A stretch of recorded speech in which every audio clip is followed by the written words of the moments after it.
Copy. Copperoo. Hip up anonymous. Up anonymous. How now, brown cow? How now, brown cow? How now, brown cow? How now, brown How cow? now, brown cow? How now, brown cow? How now, brown cow? Try not to play with myself. Hello everyone and welcome to Weekly Gaming, where we talk about whatever we want. We are eFFn Gaming. I'm Cinemadrue, aka Sparta Spade. And I'm Jellyhewby, aka Jellyhewby. The first thing you might have noticed is that our intro music has changed. That's because our first video, our first weekly plugin, got copyright claimed. I'm proud of that. It's kind of like, I kind of feel like we're part of the family now. It's like a rite of passage. You're not a true YouTuber until you've been copyright claimed. And just in case you're wondering where I got that song, it's from a Spotify list called Copyright Free for Streaming. So whoever made that list is a big fat liar, and I hope his pants are ablaze. Our first topic is this is a might be good topic. Is HBO is doing a series of The Last of Us. Live action Last of Us TV series. I don't know what to think about that. I don't either. I don't know. I'm kind of nervous about it. I guess it depends on. That might be great news. That might be not so great news. I guess it's depending on your opinion of the last game that came out. But I don't. Man. It's like I didn't hate the game, but I feel like they could have built Abby up in like a DLC or something, or done her character a lot better. They probably could have written her better, And to where you didn't just hate her so much. depending on the route that they take, like, is it a fresh start? Is it coincide? Like for now, it's gonna cover both games, but I'm not sure yet if they're gonna stick to the story that we already know, or if they're gonna deviate from that. I don't know. I kind of hope that they don't stick with the same story, because we know the story. But if they deviate, then you're running into a chance of People are it gonna being, hate it. yeah, of it going against what made the game great to begin with. Right. The storytelling. So who knows? What we do know is that Neil Druckmann is heavily involved with it. So depending on your opinion of the last game, that might be good news, that might be bad news. He is teaming up with Craig Mazin. I think that's how you say it. I hope so. He is a writer. He was on the writing team for The Huntsman, the Snow White live-action movie. Oh, yeah. He did Hangover 2. He did Chernobyl. Well, Chernobyl was pretty popular, so who knows? Biggest problem with that is they're kind of having to compete with The Walking Dead. And when The Walking Dead first came out, it was a pretty powerful show. Yeah, it was instantly loved. I know it's kind of fallen off the last few seasons, but when that show was big, it was huge. Yeah. But I do like The Last of Us take on like zombies as a fungi form instead of like being bitten. Yeah. And it's like an infection kind of thing, which the fungi is still an infection, but it's like, I don't know, I feel like it's more of a different route than what we're used to in popular zombie movies. Kind of like The Crazies. Have you seen The Crazies? Yeah. It's kind of like that, where they're not really zombies. They're just lose their minds and become ultra violent. They don't eat people like zombies do. Fungi. Yeah. Because it leads it's a different kind of, I guess, zombie. Like the way that they look and grow, it's just different than what we're used to. Yeah. Like you can have a more unique kind of monsters, or I guess like the game, you had unique bosses that were just gnarly looking. clickers. What are they called? The clickers. Yeah, the clickers. They had like a big fungus head. Let's see those in real life. What they do those would be. I don't know. It'd be kind of. It'd be a bit much. Here's what's interesting. Like I remember, like The Walking Dead. They went a long way. They took it pretty far as the violence. It was pretty bad. Like that. And this is HBO, so they're gonna. I mean, they can do the sky's the limit as far as what they can do with this. So that we know Neil Druckmann's involved. He's teaming up with Craig Mazin. We don't quite know who's gonna be in it. We do know the characters are gonna be Joel, Ellie, Marlene, Maria, Tess for sure. Riley is gonna be in it, so they're gonna keep. I've seen, like, reading about this, I've seen people, like, I hope that they keep the LGBT stuff in it. And, I mean, it's in the game, so... Why wouldn't they? Yeah, I think they would go... And then... it would be more upsetting if they didn't keep it in there. So, Riley's going to be in there, so I'm sure that her and Ellie are going to have a relationship, so that's cool. But are they going to keep Abby? Well, see, that's kind of the thing, you know, apparently when Neil was asked about it, he had a name and he kind of covered it up. Something like that.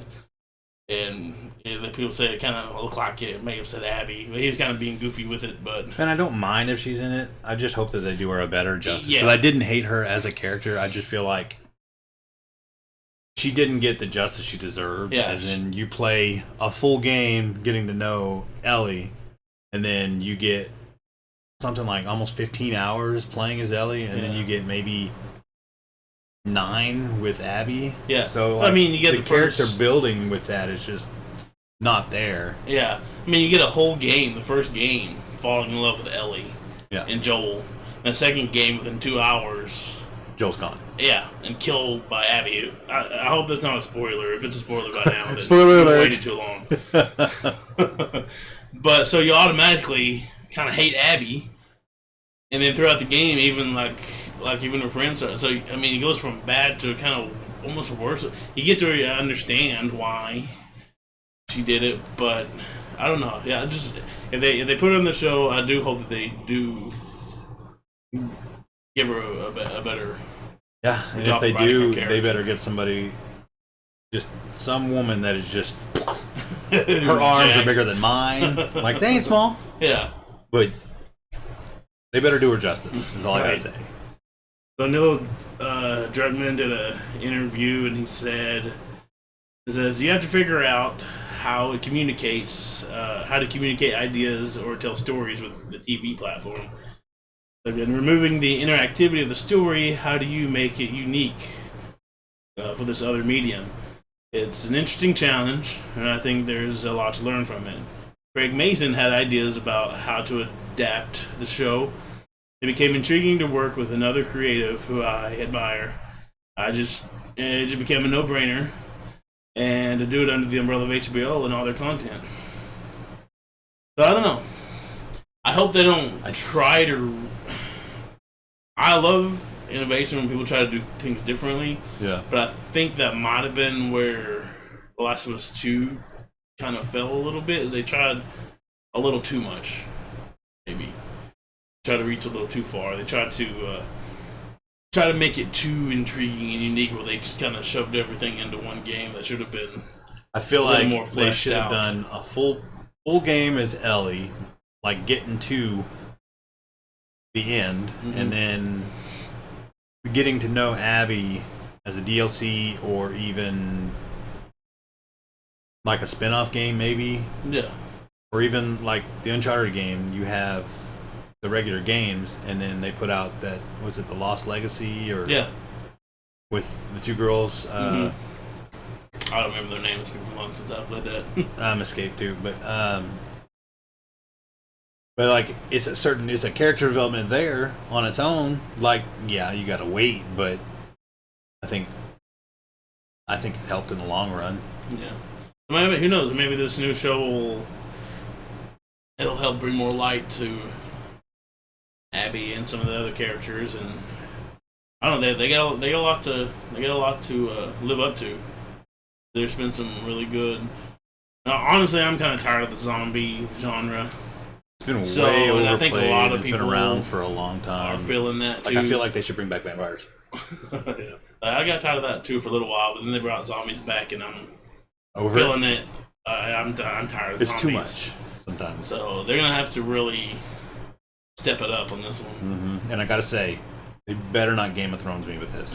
Do it all good except for the last season. The last season. It'll be awful. Yeah. I'll be upset. Yeah. So it's set to release in the late 2020 or early 2021. So tell us what you think about it. Tell us if you like the idea of a live action HBO series, Last of Us, or you hate it. If you think Druckmann is gonna, if you think you're gonna do a good job. Yeah, because this could be just like a bad idea.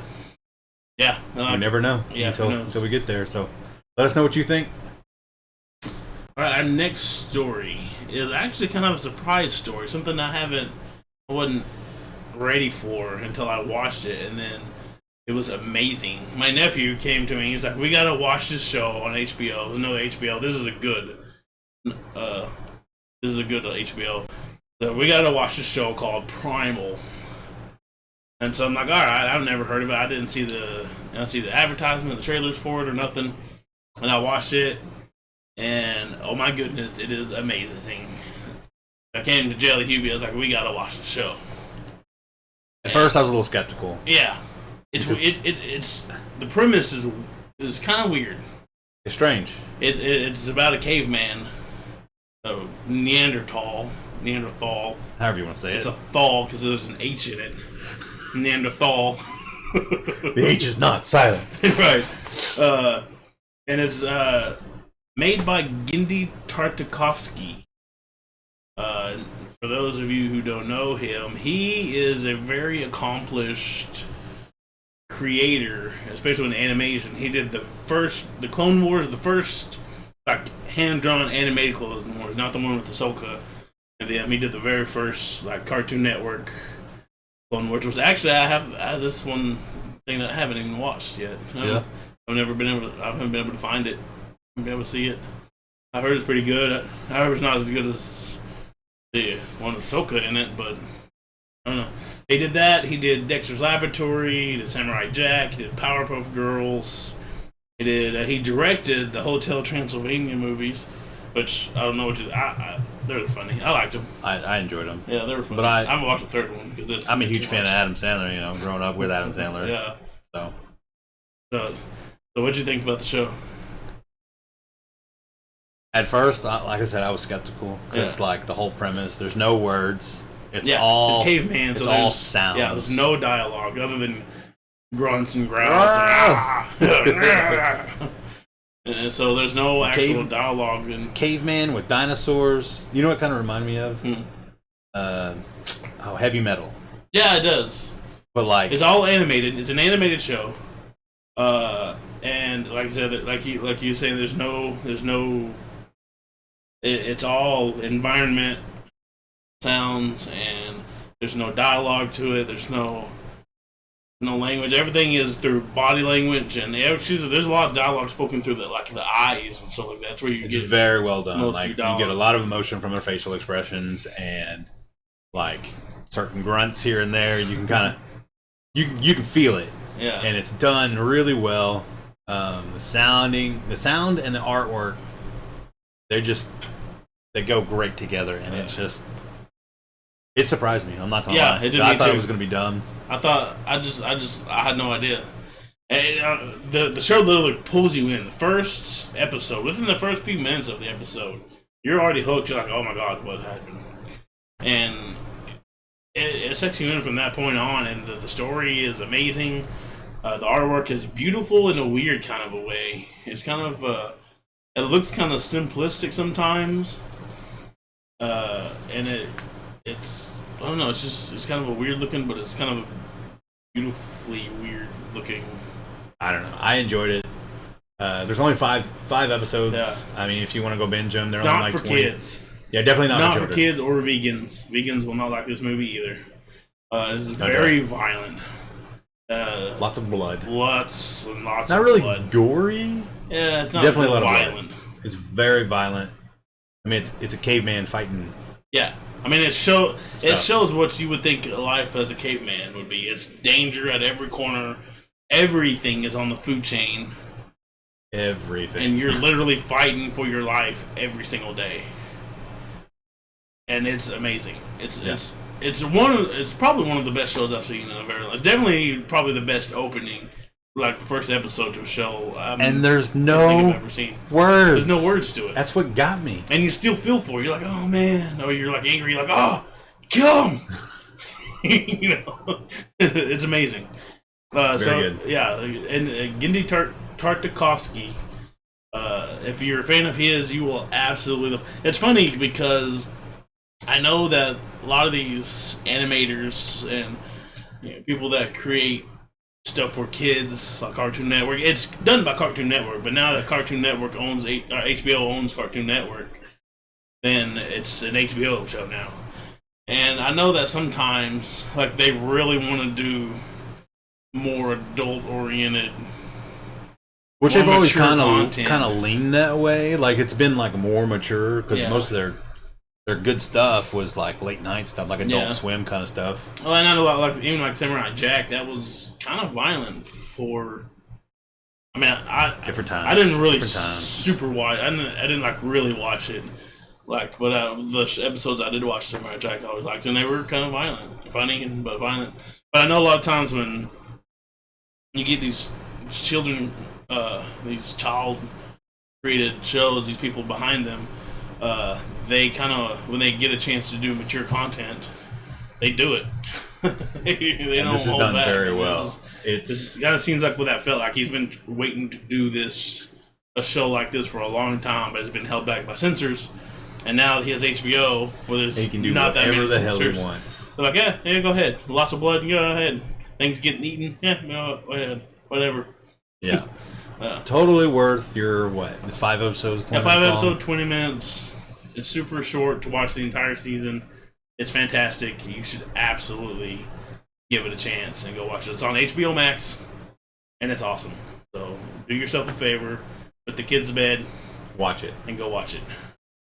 We'll put the name of it like in the description and stuff. Yeah. That way, because his name's kind of hard to spell, and even we had a hard time kind of finding it earlier. Yeah. But do it. You won't regret it. Do it.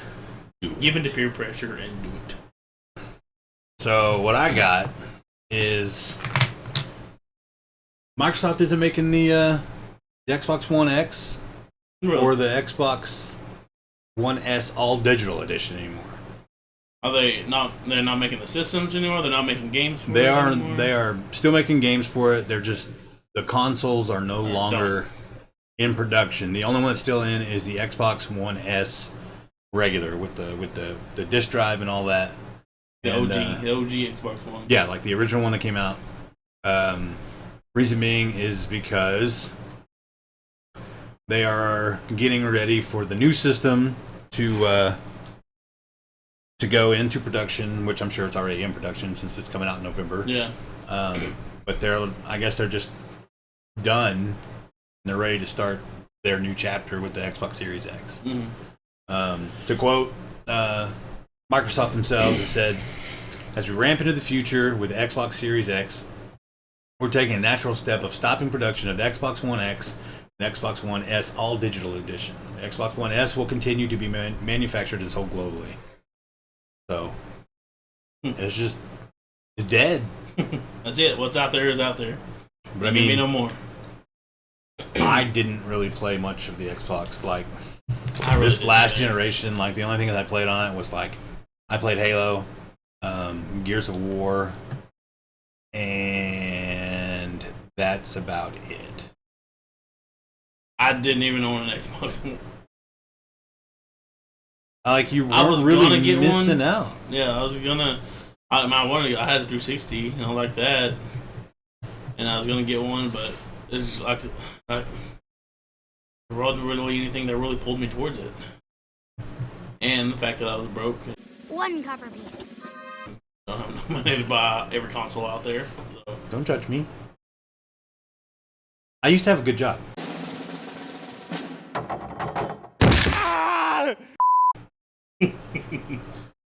One day again. One day. But yeah, so they are just done. I guess. I guess this is probably what they had planned after they released the Cyberpunk edition of the Xbox One X. Oh yeah. Which I still feel that was a bad idea to have a special edition console for a game this big for a generation that they're fixing to stop making. Obsolete. Yeah. Yeah. But like, I have heard that Microsoft has said that if you buy any game that's still coming out on the Xbox Series X, that you'll get a free, like a free upgrade to the Series X. Yeah. The game, not the console. Obviously, the game, not the console. But like, I still don't understand why they would put out a special edition for the. I get that money. Granted, it's still awesome looking. We know somebody who's gonna buy the special edition. Yeah, but I don't know if you'll actually get it. And then he's gonna buy the Xbox, the next what's it called? Xbox. The Series X. The Series X. I want one. I know somebody's gonna buy both of them. I'm not buying. So do you. Well, no. We both know a person. We're not gonna say his name. But it rhymes with Schmick. I don't know if he's gonna get it. He's gonna get both. I'll give him the benefit of the doubt. You might not. You might not be able to. Snake, you better not do it. Anyways, so no more Xbox One. It is except for the OG. They're soon. Well, it's not even the OG really. It's the Series S, or not the Series S, the Xbox One S, because there was the Xbox One, and they came out with the Xbox One S, and then they came out with the Xbox One X. It's the computer. Why? Just make what you're gonna make. Upgrades in the beginning. Upgrades. And then when you got a chance to make it better, sell the parts. Yeah. Don't make a whole new console. I get that money. You buy two of them. Didn't work for me. I didn't even buy one of them. They had two special edition Gears of Wars. I couldn't help it. Gears of War was good. That if there's one game that would probably get me to, it would probably be Gears of War. So, as a lot of you know, Dr. Disrespect was banned. I think it was like 3 weeks ago, maybe a little bit longer, maybe about a month by now. He still, like, the next day came out and said that Twitch had said nothing to them about why or what was going on.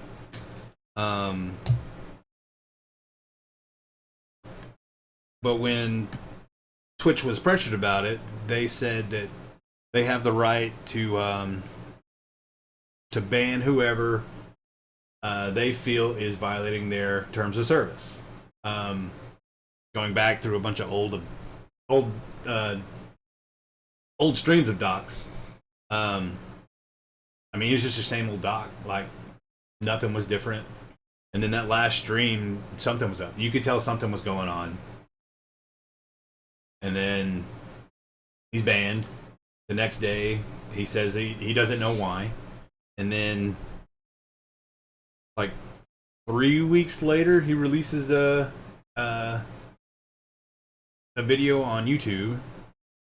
And it's pretty awesome. I'm not gonna lie. I enjoyed the hell out of it. I watched that last stream that he did. He's like right in the middle of the stream and looks down like he gets a text message. And he's basically like, I love you guys. Yeah, thanks everybody for being here. I really appreciate everything that you've done for me. And, you know, I was like, well, dude, it's like we'll get through this. A weird feeling. And it's like, we'll get through this together. I don't know if he said that, but that's the kind of the attitude. We'll get through this together. Yeah. Like, what's going on, man? And the next thing you know, banned. Mm-hmm. But yeah, so as of right now, we don't really know much. There are some people who claim to know. One of them being Slasher Breslau. I think that's how you say his name. He's an esports insider who he's the one that reported Doc's ban in the first place. he went on one of their friends. He went on a stream with another streamer, and he told him that I don't want to put it personally on Twitter, and I need a publication to back me, but it requires indemnity that I want, and it has been rather difficult to acquire, and that means I get legal protection from the outlet that I publish for, from whatever would happen afterwards. So he's afraid that he's going to get sued for defamation. And there's another lady who posted, I can't remember exactly what she said, but she had said that she knows exactly what Doc did, and it's bad. And then I think it was the next day or a few hours later, she went back and erased it. Yeah. Because she said it was she felt like people were blaming her for clout chasing, which, I mean, she actually works at Twitch. Oh, so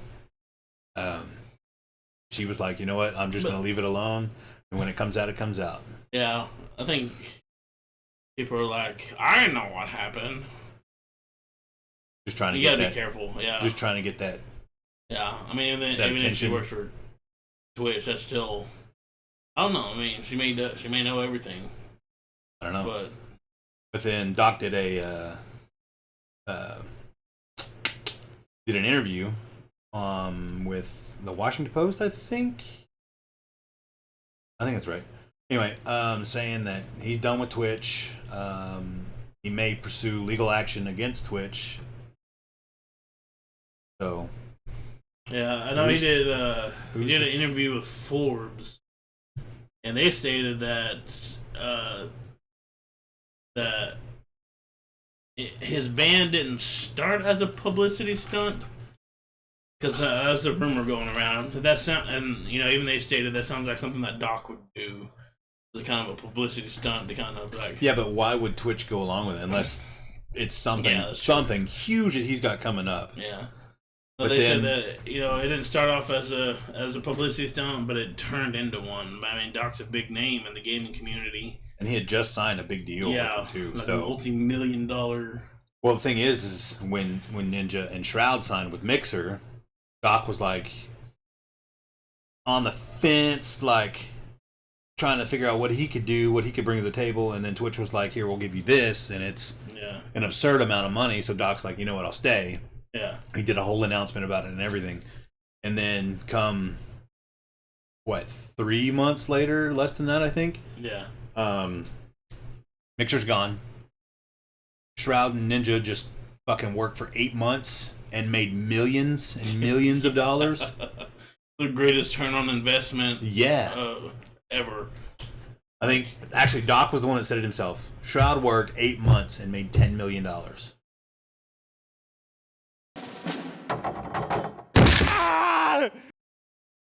Crazy amount of money. But yeah, so I'm thinking I'd do that. They're not around anymore. Like, I'd do it for $5 million. I'd do it for $1 million. I'd do it for $500,000 right now. Damn right. But then my thinking behind it, and I was thinking this before other people had already said it, like, what if Twitch is just trying to get out of that deal with him so they don't have to pay him? Now that they don't have competition with Mixer, they don't need him. Exactly. Not like they did need him. Exactly. And then another theory going around is that him, Shroud, and Ninja were starting or going to leave and go to Prime, I think it might be. It's another streaming service. There's not much going out about it right now, but they said that they were going to go there, or they were starting their own, something like that. Yeah. And then well, they asked him, Forbes asked him about it, and he's like, they asked him, what's been going on this past few weeks, what you plan on doing? He's like, man, a lot of stuff. And he's like, he said it's unfortunate he's off Twitch, and he's definitely working behind the scenes on what the Dr. Return might look like in terms of specifics. He's not really, he can't say anything about what's happening. His lawyers tell him not to say anything. Right. His lawyers have told him to just clam up about it. Yeah. Basically, he's saying that right now he's not trying to get locked into one streaming service. And he says he doesn't want to go on social media and say the wrong thing or say the right thing and do whatever it is. And he made it there. You know, he said, we made our statement, and that's it. They did say that they're considering taking legal action. I heard that he may do that. So it's a lot of money on the table. Interesting, yeah.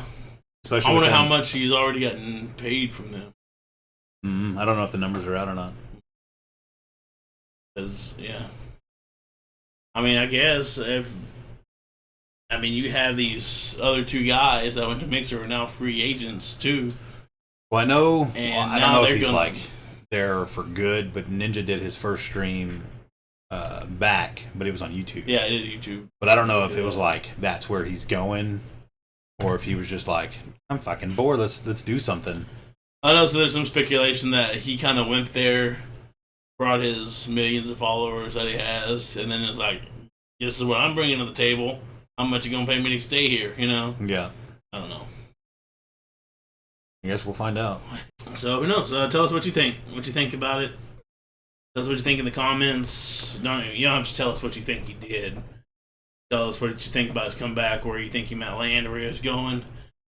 Just what your thoughts are about the whole situation.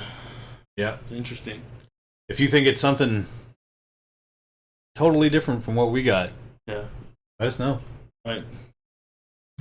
Okay, and our last story is a really interesting one. I didn't even tell Jellyhewby about this. Anybody that knows me knows that my two favorite franchises are Ghostbusters and Ninja Turtles. And there's some really interesting Ninja Turtle news in the works right now as far as comics go. There's a new comic that's going to be coming out called The Last Ronin. And anything that's called Ronin or anything like that is intriguing to me. And what it is that all the turtles have been killed except for one. What? Yeah, they're all dead except for one. They're not saying which one. It's gonna be Ralph. Well, they're not. They're not saying. Be either him or Donatello. Yeah, calling it now. It won't be Mikey. It won't be Mikey. There's no way. Ralph is my favorite. He's the best turtle. So he's if anybody's gonna live, he's be the one to do it. It'll be kind either of a badass. him or Leo. And he already does kind of Donatello is like, granted, he's very smart. I don't see him being the one. Yeah. If it is Mikey, it'll be super humorous and probably. Actually, I think it would be the most interesting if it was Mike. How like he used to be really funny, but now he's like really dark and he's lost all of his humor. Because that would be pretty cool. Where he's lost everything. He's not funny anymore. He's lost his playfulness, and now he's just. Because the idea is that the other three brothers are dead. So now, whichever one is alive is using the other brother's weapons to go get revenge and hunt down his brother's killer. Dude. So it's a revenge thing, and that sounds awesome. That sounds amazing. I'm not a huge comics anymore. I used to be kind of. I wasn't a huge one, but I always liked them and read them. But I don't know. I might have to check this one out. That'd be sweet. When's it supposed to come out? I don't know exactly when it's supposed to come out. Maybe even later on this year. But Kevin Eastman, the co-creator, he created with Peter Laird. They in an interview. They're the originals, right? Yeah, they created the original Ninja Turtles. I wonder how hard that would be to pitch. How hard that was to pitch for the Ninja Turtles. Okay, I got an idea. So we got these turtles. We're gonna have turtles, and they're gonna be ninjas, and these ninjas are gonna fight this big giant guy with swords coming out of his hands. How hard would that have been? I wonder how hard. Like, once the concept, it was huge. I mean, I grew up in the Ninja Turtles era. Yeah, I was just at the end. My brother was really, really into him. Yeah. But once the movies dropped, it was game over. I loved the original. I had the toys. I had all the toys. I remember watching the cartoons, but not as much. Like, I think we had them on VHS. Yeah. Show our age here a little bit. Yeah. Leave me alone. I just wonder how much of a pitch. I know like Stan Lee had a hard time pitching Spider-Man. Like he went to like the CEO and was like, I got an idea of a superhero called Spider-Man, and the CEO was like, that's a terrible idea. Everybody hates spiders. And so basically, which is why it was so good. Yeah. Well, basically, he had to kind of sneak it in because there was I think it was a Batman comic that was being one of the Batman comics that was about to be discontinued. So the last issue, you can do whatever you want with it. So he did it as a Spider-Man comic, and it sold like crazy. Nice. And that's how come we have Spider-Man now. I think I've heard that story before. Yeah, but I just wonder how hard pitching the idea of a Ninja Turtles. Turtles are slow. They can't be ninjas. Teenage Ninja Turtles. Yeah, teenage. Everybody hates teenagers. And turtles, how can turtles be ninjas? And their leader is a rat? Everybody hates rats. You have rats and teenagers. It's not going to sell. I wonder, I'd like to be a fly on the wall. Yeah. So anyways, Neil Druckmann, what the heck is the wrong one? Anyways, Kevin Eastman gave an interview. He says, about 10 years ago, I rediscovered a 20-page outline for a Teenage Mutant Ninja Turtle story that Peter and I wrote back in '87. Is this old? Yeah. So the story was set 30 years in the future, which, as written then, would be 2017. Reading through it again, I drifted back to a very different time in Ninja Turtle history, back when it was all about the comics. Mostly just Peter and I writing and drawing the issues pre-everything. The world was soon... let's see. The world would soon come to know these characters that we created called the Teenage Mutant Ninja Turtle. It has been an incredible 36-year journey. Whew. 3 decades of Ninja Turtle. That's an amazing career. Still not as much Star Wars. It's been an incredible 36-year journey thanks to the brilliant talents of so many that brought the new vintage of the Ninja Turtle stories to life. And especially the fans who support all of them. 9 years ago, I was invited back into the Ninja Turtle comic universe via a friend in IDW Publishing. Aside from the original run, with my friend, a co-creator, Peter Laird, working on the IDW Ninja Turtle universe, has been the best time I've had with the Turtles in a very, very long time. God, I love being a turtle! A little over a year ago, as the ongoing series headed towards an issue 100, I showed a rough, revised and updated version of the story outline, now set in 2040, to Tom Watts, who equally fell in love with the possibilities of it. The Last Ronin is a heartfelt love poem to all the Teenage Mutant Ninja Turtle universe of the past. And offers up an intense look at one of the possible futures, firmly based on an adapted from the original 33-year-old idea from the original creators. But trust me, Tom, Andy, and I have just started on a 200-page journey, and it's going to be one hell of a ride. That's exciting. Yeah. Now, the comics, I know that the comics are very different from the cartoons and the movies. They're a lot heavier, They're a lot darker. Like I know one difference, the cartoons, they all wear red, and their only difference is their names and their weapons. But then the color, I think the color was added for kids, right? Because it became a children's cartoon. And it's a lot different. Like the Turtles, some of them actually die in some of these. Like Splinter kills Shredder, and then he comes back to life with some weird worm thing. Is I bring back to life, and eventually Leonardo chops his head off. Like, it's violent. A lot more violent than the movies and the cartoons, of course. I want an adult version of all of these now.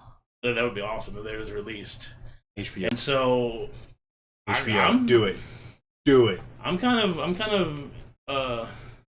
really interested in this concept. Sounds awesome. I mean, the revenge. One brother left. Revenge using his brother's weapons. I think you're onto something with the whole Mikey thing, though. I think now there now that is, I'm thinking about it, it'd be either him or Ralph. Of course, I want Raph. He's my favorite, but I think the Michelangelo would be a cool story to go. Like because we always know him as a silly party animal, party dude, and now that it's all gone and he's completely just dark and violent and just kind of almost mean. That'd be an interesting character arc. Man, I'm like, my brain is going wild. That'd be interesting. I do have a thing on my computer because I've got on my laptop. I have a bunch of Ninja Turtle screenshots, and I have one where Donatello has a staff, and on all of his staff has all the brothers' colors face masks, their colored bands on there. Now I don't know if that was character arc. I don't think that has anything to do with this. It was just a cool picture, and I was like, oh, dude.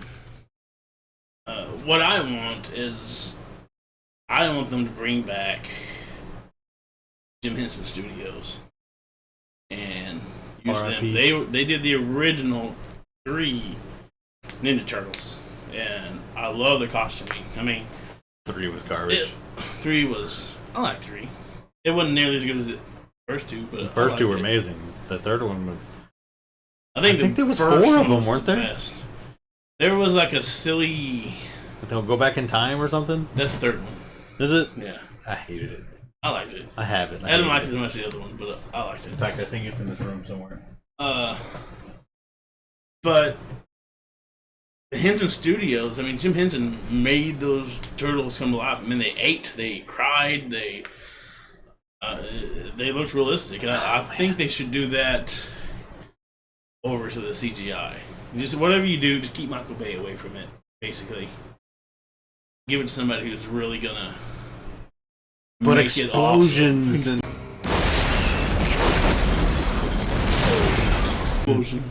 explosions and explosions and more explosions.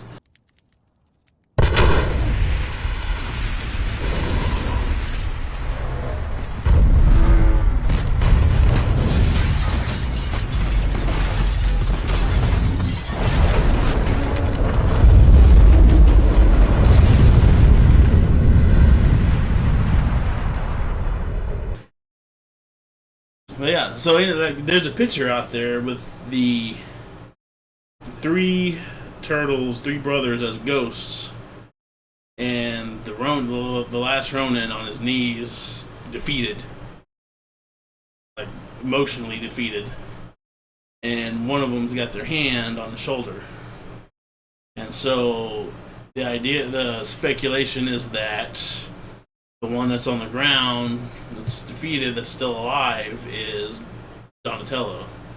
Because the picture, the one in the middle, is people will recognize Raphael because he's got markings on the scars shell. Or whatever on his shell.